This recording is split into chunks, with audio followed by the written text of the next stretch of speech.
आपके शरीर में आत्मा एड़ी से लेकर चोटी तक है। आपके खोपड़ पर कोई हाथ धरे, आपके शरीर पे कोई हाथ धरे तो आपको पता चल जाता है कि यहां पर किसी ने हाथ रखा। तो जानकार आप में है, आप जानकार हैं, लेकिन आपको अपनी जानकारी की जरूरत है। सबने किया।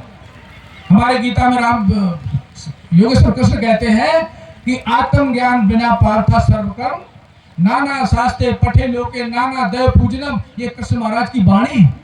इसका अनुकरण हम कब करेंगे? आप सन्यासी होकर इसका अनुकरण कब करेंगे? फिर अनुकरण करेंगे तभी तो संदेश देंगे। और हम ही अगर बीच में है तो हमें उस बीच से अपनी ऊंचाई पर जाना चाहिए। नाना शास्त्रे पठे लोके नाना देव पूजनम आत्मज्ञान बना पार्था। ये क्यों उन्होंने एक निवारण करके रख दिया, निराकरण करके रख दिया कि आत्मज्ञान ही मनुष्य के लिए जरूरी है। क्यों? कि जिन कर्मों को हम कर रहे हैं ये कर्म हमने हमेशा किए। आहार निद्रा भय और परिवार बनाना ये हर योनि में हम करते चले आए। संतों की नहीं मानेंगे, अगर हम संतों के वचनों को नहीं रखेंगे तो कहते हैं क्या? जागत है सो लाल है, सोवत है सो लाल, और जगह जगह सो गए तिनका बुरो।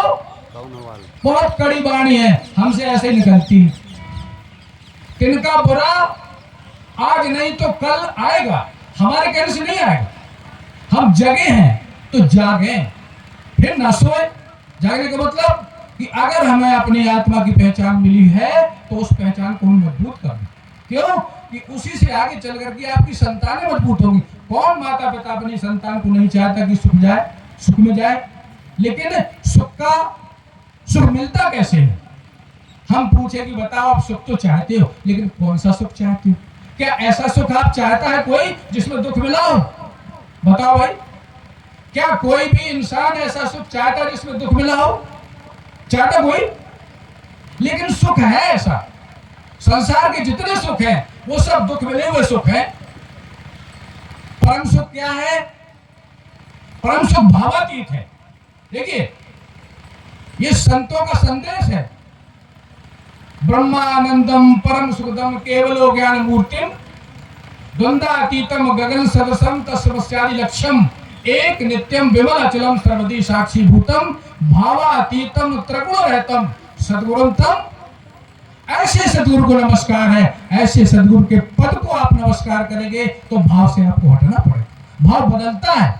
ये आप चले आए, सत्संग सुना, बहुत अच्छा, 2 दिन 3 दिन भाव रहेगा, और 4 दिन के बाद वो भाव स्थिर क्यों नहीं रहता है भाई? बदलेगा ना। 8 दिन के बाद, 10 दिन के 15 दिन के बाद सब कुछ भूल जाएगा। क्यों? ये अमृतवाणी है, इसका कोई असर नहीं होगा। हम कहते हैं अमृतवाणी बरस रही है और हम पे पड़ रही, हमने सुनी और कोई असर नहीं। क्या कारण है? ये अमृतवाणी हमें क्यों असर नहीं कर रही है? इसलिए या तो हम में कमी है या श्रोता में कमी है। प्रेमी बंधुओं, हमारे संतों ने एक बात जरूर कही है कि यदि आपकी वाणी में करने का पाग है, यदि आपकी वाणी में करने का पाग है तो उस वाणी का प्रसार आगे जाएगा। हाँ, जो भाव से आया हुआ, श्रोता सब आते हैं।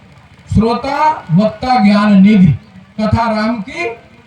तो राम की जो कथा है वो गुण कौन सी है?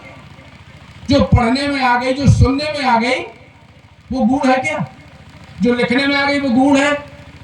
रामायण में लिखा है कि राम की जो कथा गुण है वो कौन समझेगा?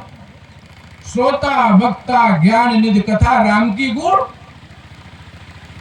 हमारा निवेदन है संत समाज से, विद्वानों से और हमारे श्रोतागणों से भी कि वो गुण कथा राम की कौन सी, कब सुनाओगे? इन महान भाव जो आगे बैठे हैं। गुण तत्व साधु दुरावे, वो गुण क्या है? वो कथा गुण कौन सी है? जो लिखी गई, जो सुनी गई, जो कही गई, वो गुण नहीं है। प्रेम बंधुओं, गुण कथा तक हमें संत महान पुरुषों के द्वारा पहुंचना पड़ेगा। क्या लिखा है? और एक गुप्त मत ना कहा गुप्त के लिए। तो प्रेम बंधुओं, मेरी निवेदन ये से है कि ये मंच है अद्वैत मत का है।